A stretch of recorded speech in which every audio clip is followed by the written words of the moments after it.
evening. Good to have you with us in this edition of the Urban Debate. It was a big day of political developments in the state of Karnataka. Earlier in the day, B.S. Yediyurappa, who's been a chief minister 4 times in Karnataka, resigned in the most dramatic manner. Now remember, there's been a lot of rumblings, a lot of speculation, reports about Yediyurappa's exit. A lot of political turmoil, in fact, in the state of Karnataka.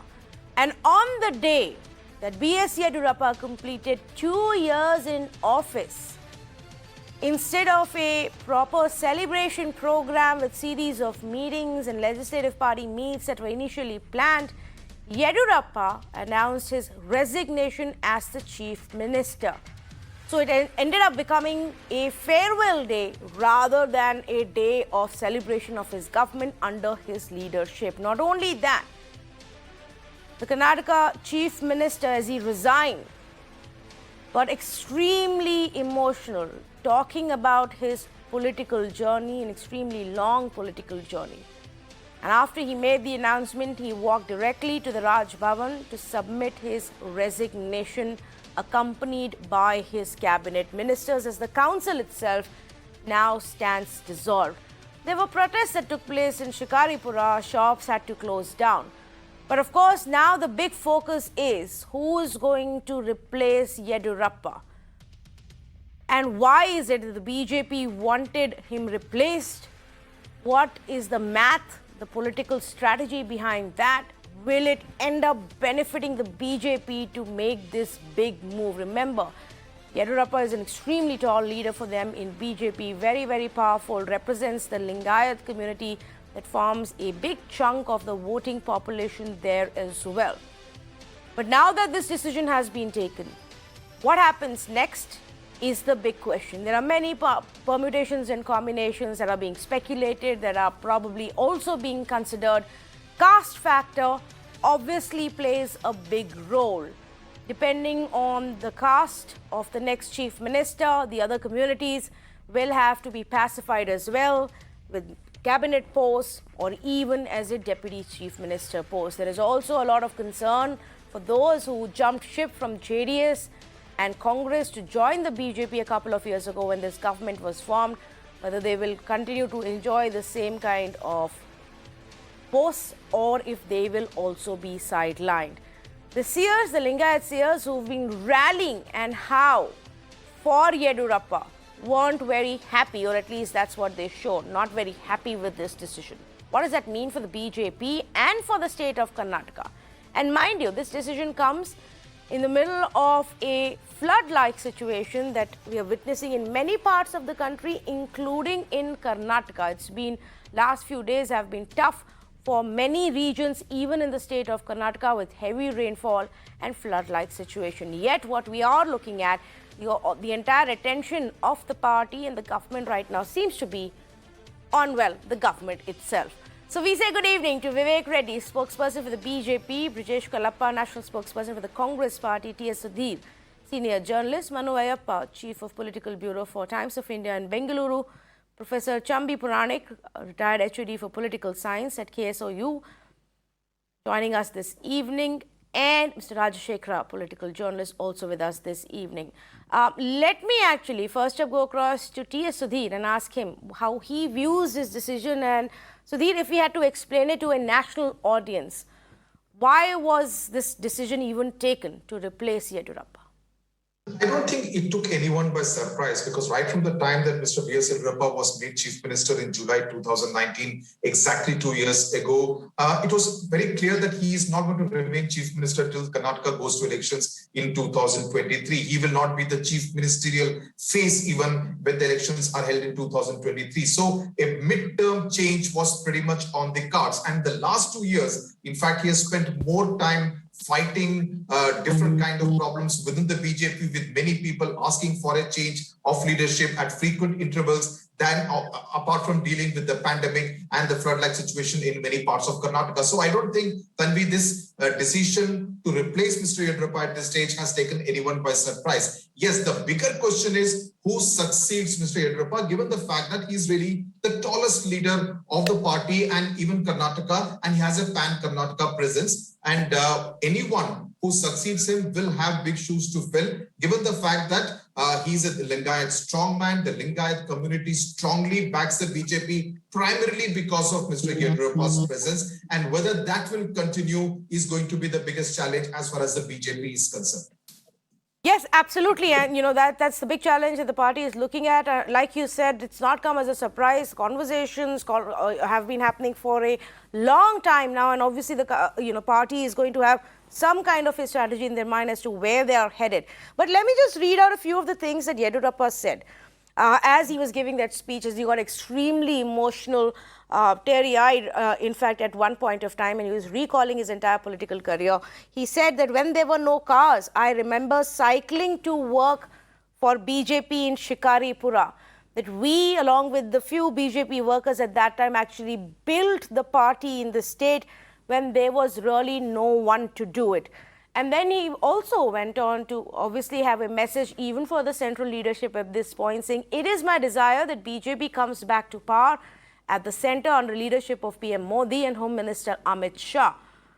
He said that he was not asked to resign by Prime Minister or Amit Shah or even the party president JP Nadda, but very unlikely that anybody is going to be believing this aspect. He also tried to allay the fears by saying ministers appointed after joining BJP from Congress and JDS will not be affected because of my resignation, and I will work to bring BJP power in the next election.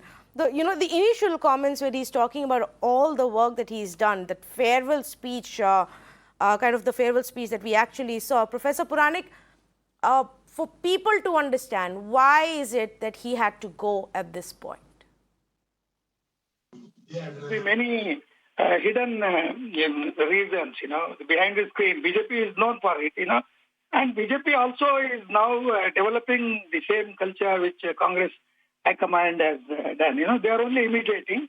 But in this particular case of Mr. Yediyurappa, the long list of whatever his struggle from a cycle politician to, the politician of mega size or image, I think, Yediyurappa has been given a kind of concession, I would say. Because, normally BJP above 75, except in the case of E. Sridharan of Kerala, where they proposed his name just for the sake of publicity as future chief minister and BJP candidate, but he lost very badly. That's the unfortunate thing about the Indian electorate. So in the case of Mr. Yediyurappa, they were, I think, very comfortable with him. But maybe his dissidents, the detractors, and some of the ambitions of the people in Delhi, or some people who are favored by Delhi, caucus and all that, I think there could be several reasons. Certainly don't take a single reason of age or I will not buy as an analyst or a student of political affairs.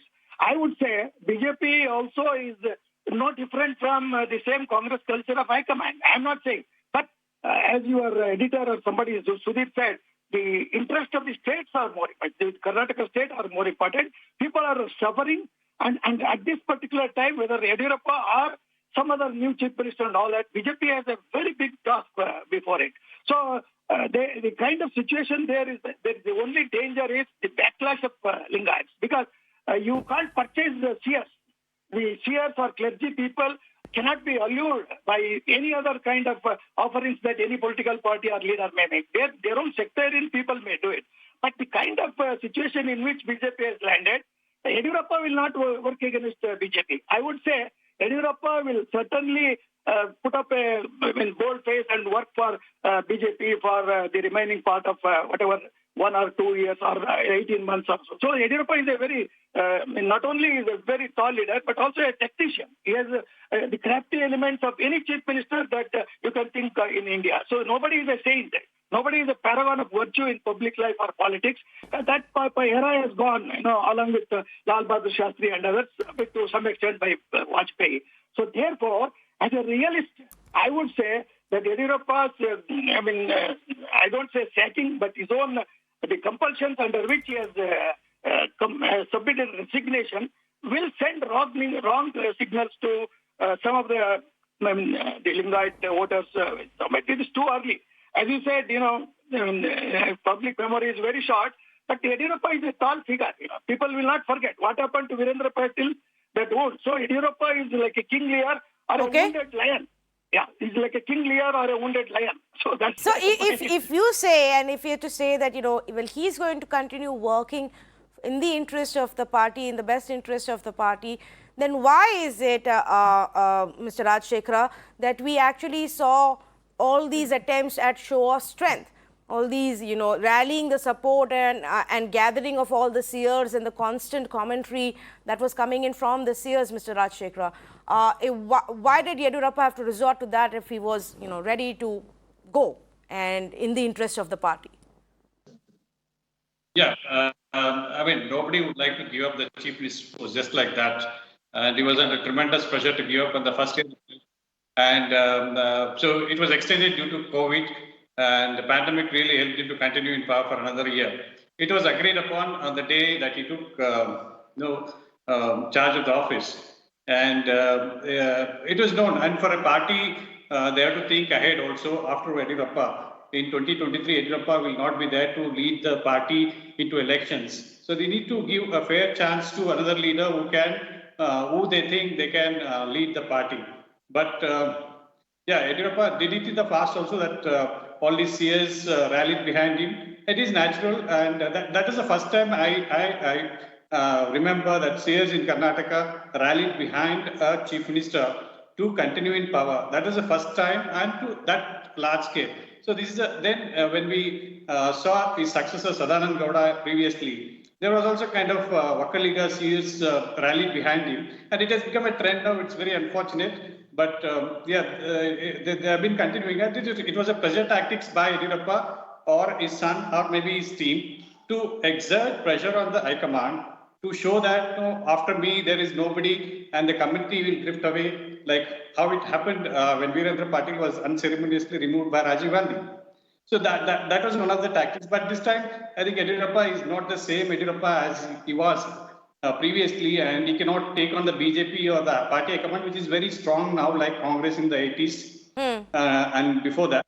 So it is impossible for him to fight the BJP at the present state, and his age is not permitting, and he sees his son's future in BJP. So it looks like he has compromised somewhere and forced to agree to the proposal that the High Command has put before him. So that way, that pressure tactics with the seers did not work this time.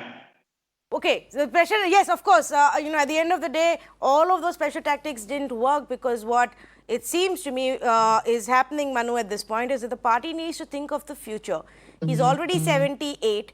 By the time you go into an election, he'll be 80. He obviously can't be chief minister for another term. They've already bent the rule for him once. And so they need to work in the next couple of years to get that leader. But shouldn't that have already happened? Manu Ayyappa, what are the options in front of the party right now in terms of a replacement? Yeah, obviously. Mr. Rajshekhara, let me just take that question across to Manu Ayyappa. Yes. Yeah, obviously, Yediyurappa should have been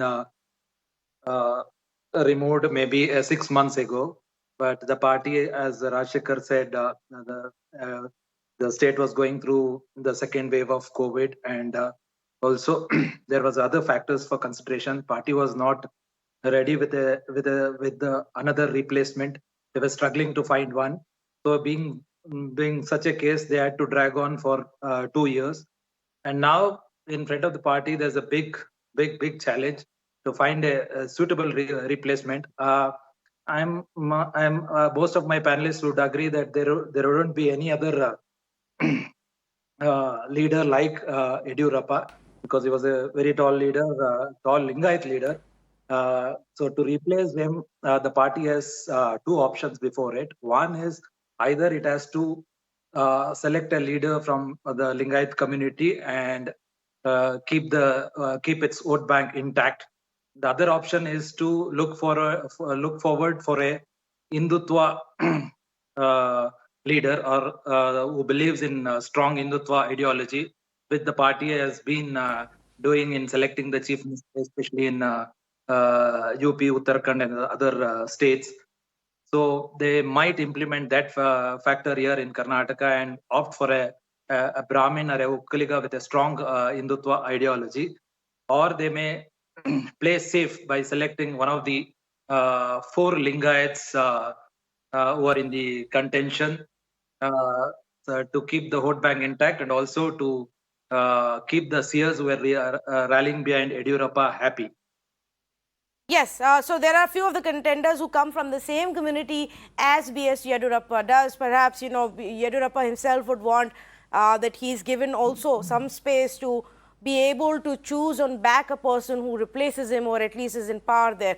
That is one option for sure that exists. But Vivek Reddy, before I go across to Brijesh Kalappa, what is it that the BJP has to now say? We've been talking about it repeatedly. We've been told he's not going. Up until last week, officially everybody was saying, no, everything's fine. We've sorted out all problems. Dissent has been resolved. Mr. Yediyurappa went to Delhi, but no problem. Everything is good. Everybody is happy with him. And then what happened today? Well, I think Mr. Yediyurappa had signaled it in quite clear terms that 75 years being the number of years that is broadly assessed for political opportunities.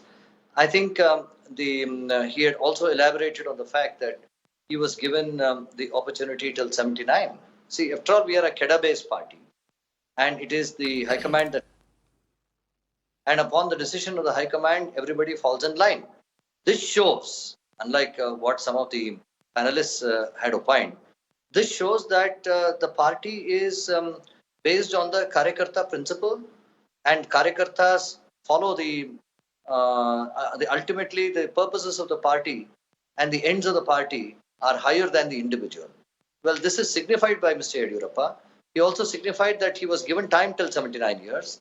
And based on that, he had thanked the High Command, the BJP party for the long years of his political career. And he has also pledged that he will continue to serve the party. And that is a very good sign and a very good indicator that he will be there for the party in the future. And nothing to be worried about for the BJP. But I don't think anybody else right now agrees with you on that part, that they still need to figure out what happens next. And until that clarity comes in, Brijesh Kalappa, the Congress party, interestingly, has actually been backing Yediyurappa. Now, what do you have to say? See, Tanvi, as far as Mr. Yediyurappa is concerned, he ran an extremely corrupt regime, but this has been no different from his previous avatar, because he has been chief minister now for 4 terms. And each one of his terms, he has run an extremely corrupt regime. But that has become part and parcel of what people vote the BJP for.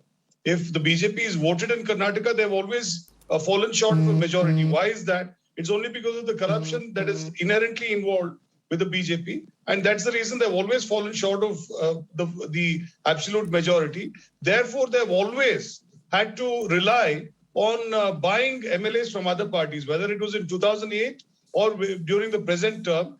Mr. Yediyurappa did exactly the same thing. And there is another trend within the BJP, that is to ensure that Mr. Yediyurappa never completes his term in office. This is his 4th term. BJP has never permitted him to complete his term in office. So this is yet another thing the BJP does. They've always treated Mr. Yediyurappa shabbily. In fact, this last time around in 2013, he left the party, started his own political party, and so on and so forth. We know the rest of it is history. Now, this is something which the BJP has consistently been doing. This is not the first time, right? So right now, you've seen a teary-eyed Mr. Yediyurappa. You've seen the fact that, there are a lot of seers who came to him. There was a show of strength and all that. This is certainly, and I think all political watchers in Karnataka will agree with what I'm saying, this is certainly a precursor for what is likely to happen in the future, that Mr. Yediyurappa is not going to take it lying down. It's very clear that he's being threatened by the agencies, by CBI, by ED, to put in his resignation. The very fact that he is very teary-eyed, he has, made a statement, 1. 2, the fact that he was not allowed to have his celebration ceremony, which was on the 25th. It was abruptly cancelled. His trip to Shimoga was cancelled. Everything came down, right? So, and the fact that his son is still in Delhi, is apparently facing inquiries, so on and so forth. Now, the point is this. that you can, we have always seen in a court of law, and my friend Vivek Reddy is also a lawyer, will say that any party will come and say that, no, I'm doing this of my own free will. But the duress is there. And the duress is writ large in Mr. Yediyurappa's face. It's available for everybody to see. And every one of us sees the fact that Mr. Yediyurappa has been dealt with extremely shabbily by the BJP. They ought to have treated him better. I think the only thing that they should have done is High Command should have asked him, what are the terms under which you would like to depart? That question has possibly not been asked. That question has not been asked of Mr. Advani. So why should Mr. Yediyurappa claim a special, privilege? Because even a person like Mr. Advani has been treated so shabbily, then obviously every other leader in the party will be treated just as shabbily. Yes, Vivek Reddy. Yes, I think there is one takeaway from what Brijesh Kadapa says. And it's really amusing to see that the Congress is more worried about the departure of Mr. Yediyurappa than the BJP. The internal worry of the Congress, I really don't know why it has so much of internal worry about Mr. Yediyurappa's departure. I mean, you have to have crocodile tears, but you can't have crocodile tears for the BJP. It's really ununderstandable. This is one. The second thing is, I want to ask this question to Brijesh Kalappa. Why is this sympathy and this love and support there? And oddly, Mr. Kalappa, when you started answering my question the last time, he said he's been running an extremely corrupt government. I hope there is no connection between the two things. Your sympathy for him because you believe he's been running a corrupt government. Let me tell you, Tanvi, let me tell you, see, as far as the Congress party is concerned, I think all these, analysts you have in your debate, including my dear friend Vivek Reddy, we have all seen what the outcome of removal of Mr. Virendra Patil was for the Congress party. We are speaking out of experience. And if the BJP doesn't want to partake our experience, they want to, take these cheap pot shots about crocodile tears and so on and so forth, they're welcome to. Okay. I have absolutely no complaint on that. Okay. But let me tell you, this decision to remove Mr. Yediyurappa in this shabby manner is going to hurt the BJP very badly. Stop getting into these political conclusions. There is still 2 years of BJP left and 2 years for BJP to provide good governance and come back to power. Yes, and I hope, whoever is your next chief minister, you are able to choose him quickly, get his cabinet in quickly, because, maybe all of you forgot, but there is a flood-like situation in many parts of Karnataka. The pandemic still exists. The vaccination is far from over. There are many, many things from a governance point of view that need to be done. And which is why just a bit, I want to come to the question of who the next CM can be, basis what people need. But before that, very quickly, let me go across to Professor Puranik on this whole Lingayat, debate that's been taking place, Professor Puranik. When Yediyurappa left in 2013, it did dent the BJP's fortunes then. But in 2023-24, is that fear going to be there? Or can the new BJP now actually mitigate that damage? I think, it is very premature to say that. But I would say, as I said earlier, before I ended my comments, that the CS and the Lingayat community or Veerashaiva, the Congress tried to divide them. And that's why they paid the price for that also. Because the MP Patil, who was for splitting the Lingayats from Hindu fold, the Veerashaivas and Hindu Lingayats and all that. So that is still there in the minds of the voters. And Yediyurappa tried to bring them together. I think, BJP, I think you can't take it for granted. My hunch is that the Lingayat leaders and the voters will be split between two main parties, the Congress and the BJP. And in North Karnataka, I don't think, they will go with BJP in the manner in which they went with Mr. Yediyurappa, because they were thinking that this is the person who will bring both the groups, the Veerashaivas and Lingayats together. So about 22 to 23% of votes, they will be split, and Brijesh Kalappa is right in, hoping for a kind of split by showing sympathy to Mr. Yediyurappa and his exit and all that. At the same time, he says Yediyurappa's government was corrupt, BJP government was corrupt and all that. Not that the Congress was not so. The very fact that Congress was defeated is also because of the same reasons, the kind of dissidence that was there. So my point is that BJP has unethically hijacked about 17 people from both JDS and Congress. And Yes. do you think they will be loyal to BJP? They will be loyal to the Hindutva ideology? They are not. I think these are the people. You have kept certain wolves in your own party in the guise of the kind of unity that Yediyurappa tried to project in the survival purpose. So, as legitimacy factor-wise, I think, BJP has a lot to answer to the people of Karnataka, and Congress is waiting in the wings to take advantage. And coolly, Mr. Kumaraswamy, JDS will consolidate from 28 to 35. And I think it could be anybody's game. I would say, as a political student, political science student, that there will be a split mandate. I think BJP will not get, even if Yediyurappa is there, they will not reach beyond 80 seats. Because 124 constituencies, Lingayats are there, Tanvi. You must know that. Yes. Lingayats are in majority. They can twist. This is the kind of situation that is there, and politics is a dicey. Oops, I think we lost the audio line with you, Professor Puranik. I have lost the audio with you. I'm going to try and repatch that line with you. But Mr. Rajshekara, would you want to comment on this aspect as well? I mean, too soon to say what happens when the state elections take place. But in the meantime, is this going to be possibly the biggest challenge, or can they placate the Lingayat community by whoever they choose next? They will make an attempt to placate the Lingayat community. They cannot afford to ignore them. They're the biggest strength in Karnataka. And Congress is hoping that the split will help them and make some political gains out of that. But that's said than easier said than done. But what I presume is that the BJP is very aware of the situation in Karnataka, and they will also take Yediyurappa into confidence. If not the CM candidate, at least they will somehow placate his son to make him know that community stays together. So the talk in BJP circles is that Yediyurappa has already struck a deal with the High Command for the Deputy Chief Minister's post for his son Vijayendra. So in that case, we will have a non-Lingayat as a Chief Minister. Would that be acceptable to the community? That's a question to be asked once the Chief Minister is selected from whichever community that he is. And if Yediyurappa's son succeeds as Deputy Chief Minister, I think Yediyurappa will work to kind of, for the party, for his son's sake at least, and ensure that the base stays with the party. So that's one thing. And Yediyurappa will never allow other Lingayat to function smoothly, because he sees that his son's future will be at stake.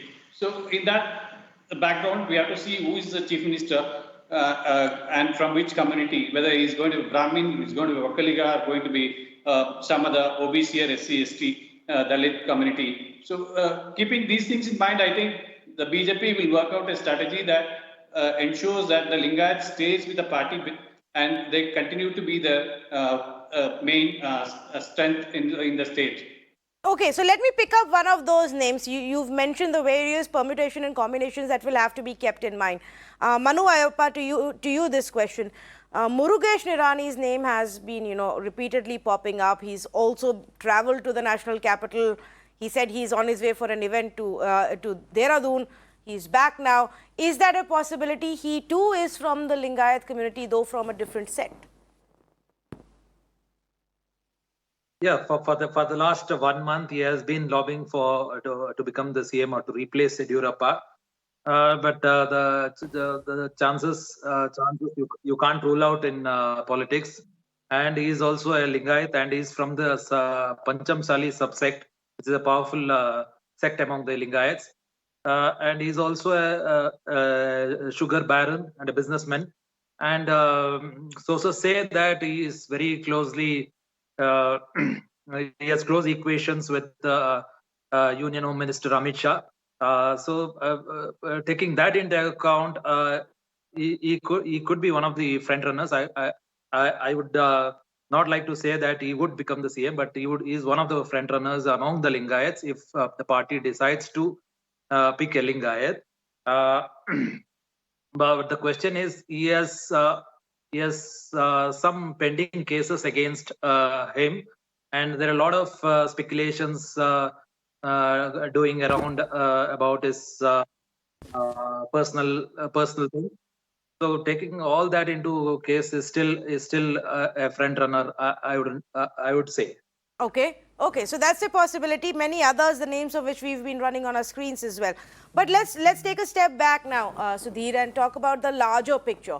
The strategy of the BJP, whether it's in Uttarakhand or in Karnataka, to think ahead, to plan for 2 years, 3 years later, and start the work now, shape up your leaders now. Now, that's essentially while Congress may sit here and say, oh, look, only one person sitting in the center is taking all the calls, nobody else matters, this is not the right way to function, but is actually perhaps the best political strategy. And that is where it is able to beat a lot of its rivals because they plan ahead so much ahead.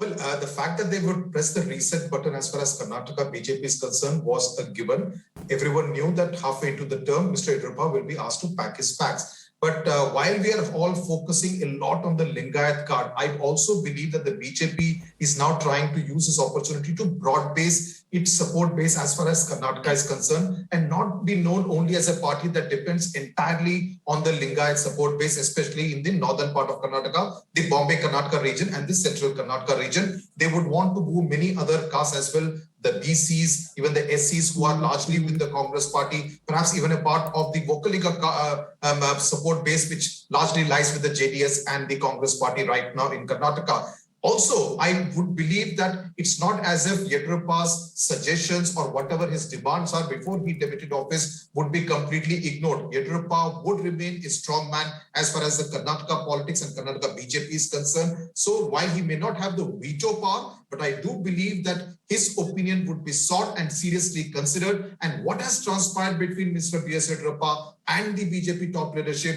would actually play a major role in deciding what will be the composition of the entire Council of Ministers in the next 2 years will be. Whether they go in for a Lingayat chief minister with other deputy chief ministers, or the possibility, as Mr. Rajshekhar mentioned, which I believe is very strong, of a non-Lingayat chief minister with many other deputy chief ministers, and that could include B.Y. Vijayendra also. That is something B.S. Yediyurappa could bat for, because that will really open up the opportunity, the door of opportunity for his younger son, who many say has been behaving as a de facto chief minister in the last 2 years that Mr. B.S. Yediyurappa was chief minister. That has been one of the major allegations that people within the BJP have leveled against Mr. B.S. Yediyurappa. So all these, a lot of permutations and combinations likely to take place, but I would say that it's rather sad that everything now hinges on caste and no one is talking about the efficiency factor on who should really be the next chief minister of Karnataka. Oh yes, absolutely. Be it in Karnataka or Uttar Pradesh or many other states in our country, unfortunately, it does always boil down to caste arithmetic and this new term, Mr. Brijesh Kalappa, that parties and analysts have begun to use, social engineering.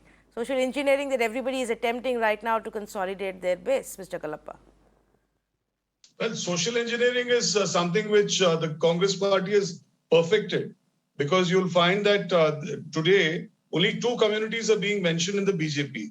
But from the Congress party, we have had Mr. Devraj Aras, whose community is just 50,000, Mr. Veerappa Moily, whose community is just 25,000, Mr. Dharam Singh, whose community is just about maybe 5 lakh in the state. We have had Mr. Bangarappa, we have had Mr. Gundurao, who's a Brahmin. So the Congress party can think of a large broad base of communities to have as chief ministers. But unfortunately in the BJP that can't be thought about. It's something which is confined to maybe a community or 2, and beyond that the BJP can't think. So this is the extent of the BJP's growth, and this is the extent of the BJP's exclusivity insofar as Karnataka is concerned. But largely speaking, I'd like to say that as far as the Lingayat community is concerned, they are completely rankled by the way Mr. Yediyurappa has been dealt with. And I foresee that the BJP is going to have a severe shock from the people of Karnataka in days to come. In days to come, severe shock that you will have to tackle, Mr. Vivek Reddy. But do respond to the point that is being made here now in multiple ways, that either you need to, you understand and acknowledge you need to broad base your support base, or like Brijesh Kalappa says, you're only interested in 2 communities. Well, I think I just have one differentiation on the point made by Kalappa, and that is that the Congress has so many broad-based leaders that Brijesh Kalappa just proposed. But I wonder where the people have, why not the people have not followed these leaders? I think the people have just run away from Congress, and the broad-based support is not there and have not percolated to the people. It is just there with the leaders. And that seems to be the decline of the Congress or the collapse of the Congress that we are seeing in the new avatar of the Congress under Rahul Gandhi. Well, this is the, so therefore that's for the Congress to think about and, analyze as to why people have run away from the Congress, though they have the leaders. So that is one issue. Second issue is, I think the choice that the party will make for this ensuing leadership will definitely be well thought out for efficacy, for good administration, and to ensure that we bring home the BJP again in 2023. Mr. Reddy, are you sure you want to make that charge against the Congress if the people don't support it, at least in this state? I mean, coming from a government that had to steal ministers and MLAs from the other side to actually form the government. Well, Congress were a rejected lot, first of all, and they put in place an illegitimate government by an illegitimate wedding with the JDS, contrary to the people's opinion and people's decision. So they had to face this punishment for having rejected the people's choice. The people's choice was broadly in favor of BJP, though not an absolute majority, and people left the Congress because of the situation within the Congress. Well, why are people migrating from Congress to the BJP? All of the, you found the Madhavrao Scindia's son, also Jyotiraditya, also doing it. So the Congress has to understand why it is rejecting its leaders from inside. And that's an internal problem of the Congress. And why the Congress is not just taking off. Forget the national level. At the state level, various state levels, the Congress is unable to, take wings and try to appeal to the people. That's a whole rejection by this modern generation of the Congress politics, the politics of symbolism, the politics of, hypocrisy, the politics of corruption, and all sorts of cantankerous things in politics. That is what the Congress is identified with. And people just want to get away from that stereotype Congress. No, but who are people coming to? Who are people coming to? I'm asking you this question. Who's your leader who's going to keep his house in order in Karnataka? Well, we have emerging set of young leaders from all communities. And I think the decision will be made on the basis of the person who can give the best governance, irrespective of communities, keeping in mind the community issue also. So therefore, we will ensure that, we deliver on our promises, we deliver on our manifestos, and we will also teach a lesson to Congress in the ensuing elections in 2023. Because Congress has to be spurned by the people of India. Otherwise, India will never go forward with the Congress. Well, that's a couple of years away. We will talk about it when that happens. But there was a point that was earlier made here by, I think, Professor Puranik, and I want to take that point across to Mr. Rajshekhar as well. The point about being a leader who can keep the house in order, who can, keep the current dissenters happy, the ones who've changed and abandoned ship and joined BJP a couple of years ago, keep them together, and with all the backlash that may happen basis who gets chosen. Will that be a big challenge for the BJP, at least for several months? You are asking me? No, to Mr. Rajshekhar. Okay, right. Yes, it will be a challenge to keep the house in order for the BJP. As I said earlier, if there is a non-Lingayat chief minister, and if Yediyurappa's son is made deputy chief minister, I think Yediyurappa will ensure that his son will have a smooth settling in the party and establish himself as a Lingayat leader. In that case, I think a BJP will not find much of a difficulty. But how to control other factions within the BJP, I think that the central leadership will take care of that. Now the BJP High Command is quite strong, like the Congress in the past. And I don't think anybody will whisper, even if our first-time MLA is made a CM. But the thing is, to keep the Lingayats with the party is the challenge for them. Otherwise, I don't see much of a factional thing. So the people who have come from other parties, already, I think they've already opened backdoor channels with the parent parties, and there are talks, and Mr. D.K. Shukar also has already invited them to come back to the party fold. So I think it's all a tactics to kind of build pressure on the BJP, whichever chief minister is going to come, and the party, and ensure that the Congress gets something out of this. So I don't see that there is a kind of trouble within the BJP ranks, because the party central leadership is very strong, and every MLA knows that they cannot go against the wishes and the directions of the party command. So that's quite clear about. But only challenge for them is to keep Yediyurappa quiet. How to keep quiet is one way is to placate his son. So that is the only way I see. So that's my perception. Otherwise, I don't see any trouble because the party command is quite strong. Okay, so the son's future is going to be a big factor in what BJP decides, and how Yediyurappa is going to conduct himself. Professor Puranik, you disagree? I think, I disagree with him, because if Mr. Yediyurappa, for the sake of his son, he is ready to again, work for the party and all that, that means to say he has been reduced to a dynastic leader. He is not a leader of a party which brought him to the chief minister's post for 4 times. So I would say, Yediyurappa, my feeling is that he will not work against BJP. He will, whether his son gets the post or not, because many things can happen, between the cup and. So the point is that Yediyurappa, right now, he will not work against BJP. That's my whatever considered opinion. Second thing is putting his son as a kind of bait, for to make Yediyurappa to withdraw or resist his own temptations of being humiliated and all that. I think it looks very. I don't know whether man of Yediyurappa's image would stoop to that level. Maybe in the heart of heart, that in family desire or place for son or future, it may be there. It may be there, but on his own merit, Vijayendra or anybody for that matter, BJP has a kind of an open door policy for young leaders also, not necessarily from Yediyurappa's family, even from other Lingayat families also. So I think Congress has got an advantage in the absence of Yediyurappa's silence and facile support to BJP, because Yediyurappa also, as you mentioned, the age factor is there. He can't run like a boy.